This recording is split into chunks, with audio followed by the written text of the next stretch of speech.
दोस्तों आपका स्वागत है क्रिएटिव पिक्सल के यूट्यूब चैनल के ऊपर। हमने कल बात किया था HTML के अंदर कि जो बिगिनर है, जो सीख रहे हैं, वेब डिज़ाइनिंग में अपना करियर बनाना चाहते हैं, वो किस तरह से HTML को सीखें। उसके कल हमने जो बात किया था कि HTML के अंदर जो मेन चीज़ होती है वो होती है टैग होते हैं, एट्रीब्यूट होते हैं, प्रॉपर्टी होती है और वैल्यू होता है।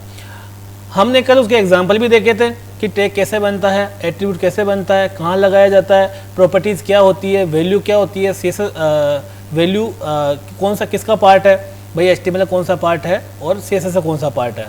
ठीक है, आज हम उसको कम्प्लीटली प्रैक्टिकल करके देखेंगे। तो कल और दोनों आज मिलके ये हमारा पहला पार्ट कंप्लीट हो जाएगा। तो चलो स्टार्ट करते हैं। देखिए हमारा हम आज बात करेंगे HTML पे। जो जितने भी डिज़ाइनर्स हैं उनके लिए जो सबसे पहला टफ पार्ट पड़ता है वो पड़ता है HTML। मैं कोशिश करूँगा आपको इजी तरीके से कैसे HTML सीखा जाता है उस पर बात करने का। ये आज हमारा पहला क्लास है HTML का। और बस मैं आपको एक ही बात बोलना चाहूँगा कि जो भी आप HTML सीखें उस HTML को आप प्रैक्टिकल करें। अगर आप प्रैक्टिकल करते हैं तो वो आपको बहुत अच्छा समझ में आएगा। अगर आप प्रैक्टिकल आपका लेसन छूट जाता है तो आपके समझ में कम आएगा, हो सकता नहीं भी आए। और ये भी हो सकता है कि एक बार हमारे जितने भी चैप्टर हैं वो देखने के बाद आपको दोबारा वो चैप्टर देखने पड़े। बट मैं 100% श्योर हूँ कि अगर आप 1 वीक अगर हमारे को सही टाइम देते हैं तो मैं वादे के साथ बोलता हूँ कि मैं आपको HTML सिखा सकता हूँ। HTML बहुत छोटी चीज़ है। HTML कोई इतनी बड़ा हवा नहीं है कि आप नहीं सीख पाओगे। HTML बहुत इजी है। मेरे को आज 6 से 7 साल का एक्सपीरियंस है पढ़ाने का और करीब 12 से 15 साल का एक्सपीरियंस है काम करने का। मैं पहले IT कंपनी में जॉब करता था और इसके साथ साथ मैं अपना इंस्टीट्यूट भी चलाया और अभी 6-7 साल हो गए मेरे को पढ़ाते हुए। तो मुझे पता है कि कौन से बच्चे में क्या कमी होती है, किस तरह से उसका कोर्स चेंज करना चाहिए। इस तरह से हर एक टॉपिक को उसको बारीकी से जब तक समझ में नहीं आता, हम तो ये मानते हैं अगर किसी बच्चे को HTML समझ में नहीं आता है तो बच्चे कोई फॉल्ट नहीं है, हमारा फॉल्ट है। तो स्टार्ट करते हैं आज का पहला लेसन। फ्रेंड्स, HTML में ओनली 4 ही चीज़ होती है जिस पे आपको समझना है। HTML में रटना कुछ नहीं है, HTML में समझना है। और HTML में बहुत सारी चीज़ें ऐसी है जो प्रॉपर्टीज़ वगैरह है जो अपने डेली बेसिस पे यूज आती है। ठीक है, तो आज अपन सिर्फ 4 चीज़ समझेंगे। पहला चीज़ क्या होता है HTML के अंदर? टैग। ठीक है, पहला चीज़ होता है टैग। हम इसके फॉर्मूलाज देखेंगे, इनके कुछ ट्रिक्स देखेंगे, कुछ एग्जाम्पल देखेंगे कि ये किस तरह से काम करते हैं, अपने को किस तरह से इसको यूज करना है। तो पहला है अपना टैग, दूसरा है अपना एट्रीब्यूट, थर्ड नंबर है अपना प्रॉपर्टी और फोर्थ नंबर है अपना वैल्यू। ये 4 चीज़ से पूरा HTML बनता है। ठीक है, आप यकीन नहीं मानेंगे, इन 4 चीज़ के अलावा कुछ भी चीज़ अलग से नहीं रहेगा। ये 2 चीज़ HTML का है। ये जो 2 पार्ट आप देख रहे हैं वो HTML के पार्ट है और ये आप जो देख रहे हैं वो CSS का पार्ट है। जो भी एक वेब पेज क्रिएट होता है वो 3 चीज़ों से मिलकर बनता है। पहला HTML plus CSS plus JS बोल दो या jQuery। ये 3 चीज़ से मिलकर कोई भी एक वेब पेज बनता है जो फ्रंट एंड UI जिसको बोलते हैं, या डिजाइनिंग बोल दो, फ्रंट एंड डिजाइनिंग बोल दो, HTML बोल दो। ये जो भी बनता है वो इन 3 चीज़ों से मिलकर बनता है। अगर इनमें से कोई एक चीज़ भी नहीं है तो आपका वेब पेज नहीं बन पाएगा पूरा। बट अभी के लिए ऐसा समझे कि इस चीज़ को हम अभी होल्ड पे कर रहे हैं। अभी 2 ही चीज़ पे हम फोकस कर रहे हैं, एक HTML और एक CSS। तो अभी आप देखो कि ये 2 चीज़, टैग और प्रॉपर्टी, टैग और एट्रीब्यूट HTML का पार्ट है और प्रॉपर्टी और वैल्यू CSS का पार्ट है। बिल्कुल इजी तरीके से सिखाऊंगा आपको, आराम से सीखिए, धीरे धीरे सीखिए, अपने कोई जल्दी नहीं है। आप इसके अलावा एक वीडियो और देख सकते हैं, मैं उसमें थोड़ा अलग तरीके से और सिखाऊंगा, बट अभी के लिए आप ये देखिए। तो अब आपने ये भी समझ लिया कि एक वेब पेज बनाने के लिए कौन कौन सी लैंग्वेज का जरूरी है, HTML है। अब HTML के अलग अलग वर्जन्स हैं, जैसे XHTML आ गया, DHTML आ गया, HTML5 आ गया, वो सारे वर्जन्स हैं। CSS CSS में CSS आ गया, CSS3 आ गया, ये सारे CSS के वर्जन हैं। वो सब चीज़ें एडवांस हैं, वो एडवांस चीज़ें अपन इसके जो नेक्स्ट टॉपिक्स रहेंगे वहाँ पे बात करेंगे। बट अभी अपन उन लोगों के लिए बात कर रहे हैं जो बिल्कुल बिगिनर है, जिन्होंने HTML का नाम नहीं सुना है, जिन्होंने वेब डिजाइनिंग में अपना करियर बनाने के लिए अपना कई कोर्स ज्वाइन कर रखा है, या फिर उन लोगों के लिए है जिनको भी ये पता नहीं हो कि भाई HTML बेसिक क्या होता है। ठीक है, ये वीडियो देखने के बाद में आप ये भी डिसाइड कर सकते हैं कि आपको वेब डिजाइनिंग में जाना है या नहीं जाना है। ये उन लोगों के लिए भी बेस्ट है। इसके बाद में अब अपन बात करते हैं 1 by 1 की। पहले अपन बात करेंगे HTML की। तो मैं आपको यहाँ पे HTML, अब इसके अंदर बात करेंगे अपन टैग। दोस्तों मैं आपको एक पेज दिखाता हूँ, ठीक है, एक पेज भी दिखाता हूँ मैं आपको, कोई भी HTML पेज जिसके अंदर हम समझेंगे कि चीज़ें होती क्या है। ये मैंने एक पेज दिखाया, ये मेरा एक पेज है HTML का। ये देखिए, ये मैंने 2 बॉक्स बनाए हैं, ठीक है, ये 2 बॉक्स बनाए हैं। अब अपन इसका व्यू सोर्स देखते हैं। तो व्यू सोर्स देखने के लिए अपन जो शॉर्टकट की यूज़ करेंगे वो करेंगे, मैं इसमें कुछ शॉर्टकट कीज़ भी लिख देता हूँ यहाँ पे जो मैं यूज कर रहा हूँ। कि सबसे पहले वेब पेज का व्यू देखने के लिए, अच्छा एक दोस्तों हमारी वीडियो की एक खास बात और है, हम इंग्लिश में कम प्रीफर कर रहे हैं, हम हिंदी में प्रीफर कर रहे हैं कि आपको हिंदी के अंदर इजी आराम से कैसे समझ में आ सके। ठीक है, इसके लिए है Ctrl+U। Ctrl+U से आप किसी भी वेब पेज का व्यू सोर्स देख सकते हैं। जैसे ये है, मैंने Ctrl+U प्रेस किया तो ये मेरे सामने एक वेब पेज आ गया। अब आपको यहाँ पे 2 चीज़ शो हो रही है। पहला तो ये आपका HTML, ये HTML शो हो रहा है, और सेकंड चीज़ आपका ये CSS। मैंने जो बात की थी वो आपसे बात की थी कि भाई HTML में क्या क्या होते हैं, टैग और एट्रीब्यूट। अब टैग कौन से हैं, जैसे ये डिवीजन टैग है, जैसे ये इमेज टैग है, जैसे ये H2 टैग है, एंकर टैग है, ठीक है, ये बॉडी टैग है, ये HTML टैग है, ये सब क्या है, टैग है। ये अपना जो पहला चैप्टर आ रहा है टैग है। तो अपन इसको मैं यहाँ पे लिखता हूँ कि कोई भी टैग स्टार्ट करने के लिए आपको ये कोलन लगाना रहेगा। ठीक है, ये कोलन के बाद में टैग। अब टैग है क्या, आप कैसे समझेंगे कि टैग क्या होते हैं। टैग होते हैं, जैसे मान लो कोई भी, अगर आप फोटोशॉप में वेब पेज डिज़ाइन करते हो, जैसे ये एक वेब पेज में डिज़ाइन है, तो इसके अंदर टैग कौन कौन से होंगे। जैसे ये रेड बॉर्डर आ रही है तो इसको अपन क्या बोलेंगे, अपनी लैंग्वेज में अपन बोलेंगे इसको बॉक्स।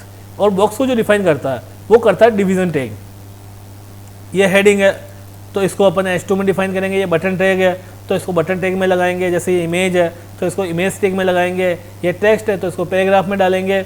इस तरह से पर्टिकुलर, जैसे मान लो अपने लिए बहुत सारे टैग होते हैं अपने, जैसे मान लो टेबल के ऊपर क्या क्या पड़ा होता है, लैम्प पड़ा होता है तो लैम्प टैग नेम है, एक पेन है तो वो एक टैग है, एक फर्श है तो वो एक टैग है, एक कॉपी है तो वो एक टैग है, जिसके नाम से अपन जानते हैं। सपोज करो मैं आपको बोलता हूँ कि कॉपी लेके आओ, तो आप कॉपी कैसे डिफाइन करोगे, क्योंकि वो उसके पीछे एक टैग नेम है। उस टैग नेम को पकड़ के आप जाओगे कॉपी लेके आओगे। आप ये थोड़ी कॉपी लेने बोला आप पानी लेके आ जाओगे, नहीं लाओगे, क्योंकि उसके पीछे एक टैग नेम डिफाइन है। वैसे ही HTML के अंदर भी बहुत सारे टैग नेम है जो कि अपन 1 by 1 देखेंगे। तो आज अपन देखेंगे सिर्फ ये टैग। अब टैग को लिखने का एक फॉर्मूला है कि सबसे पहले आपको ये कोलन लगाना है। ये कोलन लगाने के बाद में आपको यहाँ पे टैग नेम लिखना है। टैग नेम कैसे, जैसे मुझे मान लो हेडिंग लिखनी है तो मैं यहाँ पे क्या करूँगा, ये कोलन लगाया, क्योंकि मेरा फॉर्मूला बोल रहा है यहाँ पे H1 क्या होता है, हेडिंग के लिए, मेन हेडिंग के लिए आप H1 को शो कर सकते हैं। इसके बाद में आपको वापस कोलन बंद करना पड़ेगा। अब यहाँ पे जो भी आपका कंटेंट है, भाई हेडिंग क्या है, ठीक है, जैसे मेरे क्रिएटिव पिक्सल का हेडिंग है कि भाई वेब डिज़ाइनिंग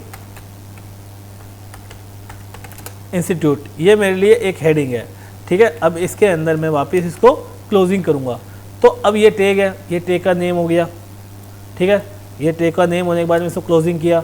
अब यहाँ पे आपने कंटेंट डाला, जो भी कंटेंट आ रहा है, और इसको वापस आपने टैग नेम को क्लोज किया। तो ये टैग, इसको बोलते हैं स्टार्टिंग टैग। जो पहले आया है उसको बोलते हैं अपन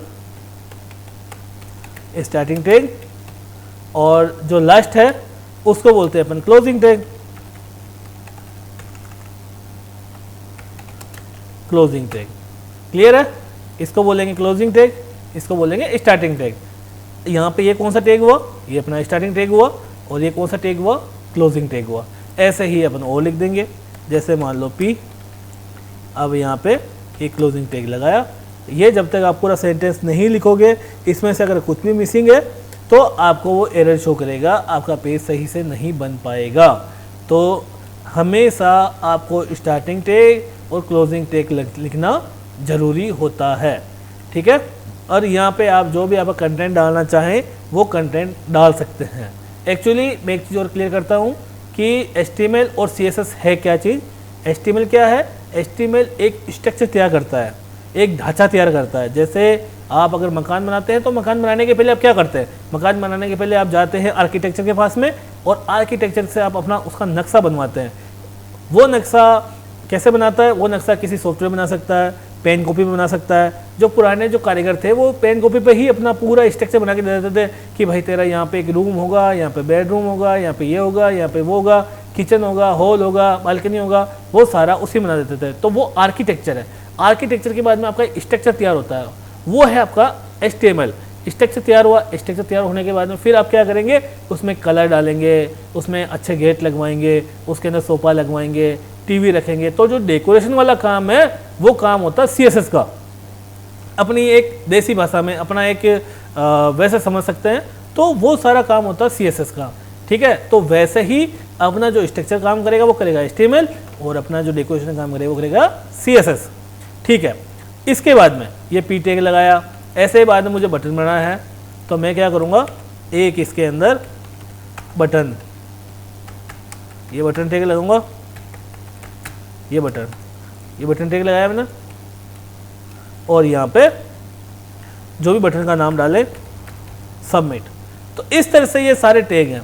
तो देखो मैंने हर टैग को स्टार्टिंग टैग किया और क्लोजिंग टैग किया, ठीक है। मैंने ऐसा थोड़ी छोड़ दिया कि साहब इसको ये छोड़ दो, ऐसा नहीं किया मैंने स्टार्टिंग टैग और क्लोजिंग टैग लगाया, क्योंकि ये मेरा क्या बोल रहा है, फॉर्मूला बोल रहा है। तो हमेशा अपने को फॉर्मूला के अकॉर्डिंग काम करना है। ये चाहे तो आप एक जगह नोट कर सकते हैं कि फॉर्मूलाज कैसे होते हैं। तो टैग बनाने के लिए, ये एक पूरा टैग बनाने के लिए आपको हमेशा स्टार्टिंग टैग का और एंड टैग का यूज करना रहेगा। आइए आगे स्टार्ट करते हैं। मेरा पहला कंसेप्ट समझ में आ गया होगा, कंसेप्ट समझ में आ गया होगा कि टैग क्या होते हैं, कौन कौन से टैग होते हैं और किस तरह से टैग का यूज करते हैं, स्ट्रक्चर क्या होता है, CSS क्या होता है। इसके बारे में थोड़ा अपन ने ब्रीफ किया है। जैसे जैसे अपना आगे टॉपिक चलेंगे वैसे वैसे अपन इसका पूरा क्लियर करते चलेंगे। अब बात आती है एट्रीब्यूट की। एट्रीब्यूट क्या करता है, एट्रीब्यूट करता है आपके टैग को काम असाइन करता है। जैसे मैंने एक टैग लगाया IMG और SRC। जो एट्रीब्यूट होते हैं वो पर्टिकुलर, कुछ एट्रीब्यूट कॉमन होते हैं और कुछ एट्रीब्यूट टैग के हिसाब से होते हैं। जैसे SRC है तो SRC जो एट्रीब्यूट है वो ओनली इमेज के साथ ही यूज किया जाएगा। अगर आप उसको P टैग के साथ में, H1 के टैग के साथ में या अदर किसी भी टैग के साथ में अगर इसको यूज करेंगे तो उसका कोई सेंस नहीं है, वो आपको एरर देगा, है ना, उसको प्रॉपर्टी मिलेगा ही नहीं। अब जैसे मान लो मुझे इस कुछ इमेज के अंदर लगाना है तो यहाँ पे इमेज पाथ देना होगा, वो अपन इमेज पाथ के बारे में बाद में बात करेंगे। तो ये क्या है, ये एक इमेज का एट्रीब्यूट है। इसके बाद में ऑल्ट, ये इमेज का एट्रीब्यूट है, ठीक है। तो जो एट्रीब्यूट लिखने का फॉर्मूला है, तो एट्रीब्यूट लिखने का फॉर्मूला क्या है, एट्रीब्यूट और इसके अंदर उसकी प्रॉपर्टी लिखी जाएगी। जो भी उसको प्रॉपर्टी शो करनी है वो इसके अंदर एट्रीब्यूट में लिखा जाएगा, ठीक है। तो एट्रीब्यूट, तो अब अपन बात करते हैं, ये मेरा टैग हो गया, ये मेरा एट्रीब्यूट हो गया, ये मेरा एट्रीब्यूट होगा। एक टैग के अंदर मल्टीपल एट्रीब्यूट कॉल किए जा सकते हैं, ठीक है। किसी भी एक टैग के अंदर अपन मल्टीपल बार बार अलग अलग एट्रीब्यूट अपन कॉल कर सकते हैं इसके अंदर। अब इसी के साथ में ये मेरा दो चीज़ क्लियर हो गया, एट्रीब्यूट और प्रॉपर्टी, ठीक है। अब मेरा तीसरा चीज़ है प्रॉपर्टी और वैल्यू।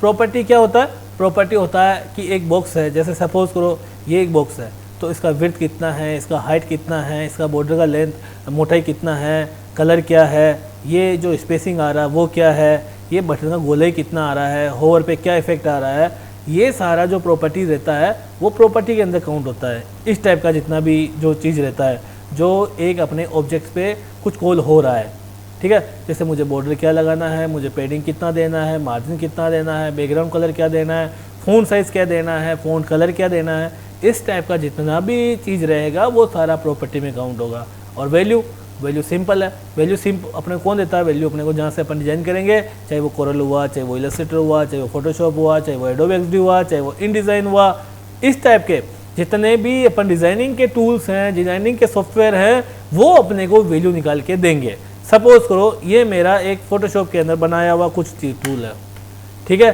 अब मुझे इसका कलर निकालना है, तो कलर कौन निकालेगा, कलर निकालेगा अपना फोटोशॉप। ये लो साहब, आराम से रेडी चीज़ है, ये कलर उठा के आप डाल दो, वो का वही कलर फिल हो जाएगा।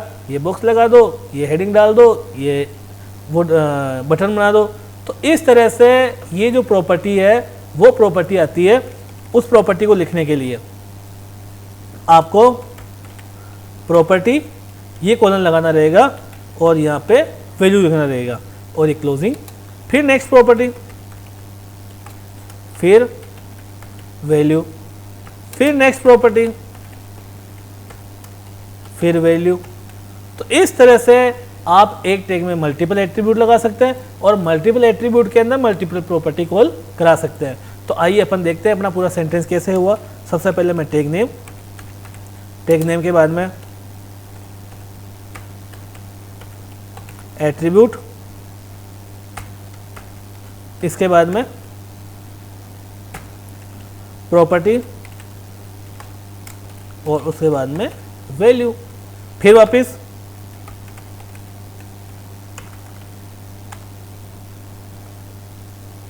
Property value.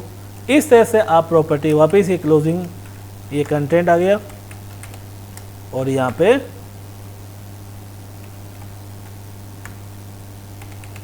Tag name.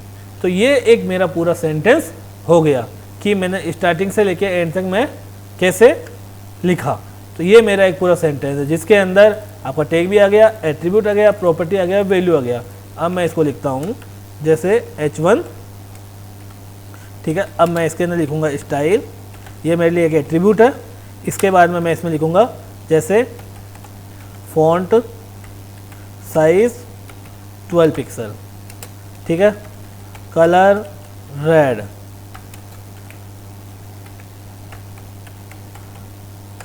Background green, ठीक है। और यहाँ पे जैसे मान लो मैंने डाल दिया क्रिएटिव पिक्सल और यहाँ पे वापस वही टैग नेम। तो ये मेरा एक पूरा सेंटेंस हो गया। इसमें मैंने चारों चीज़ें कवर कर लिया, टैग भी कवर कर लिया, एट्रीब्यूट भी कवर कर लिया, प्रॉपर्टी भी कवर कर लिया और वैल्यू भी कवर कर लिया।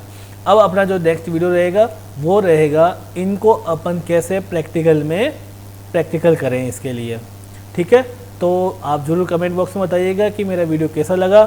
साथ में इस वीडियो को शेयर करें, लाइक करें, कमेंट करें और आगे के नेक्स्ट वीडियो ज़रूर देखें। 100% श्योरिटी के साथ बोलता हूँ HTML आप ज़रूर सीख पाएंगे। Thank you so much.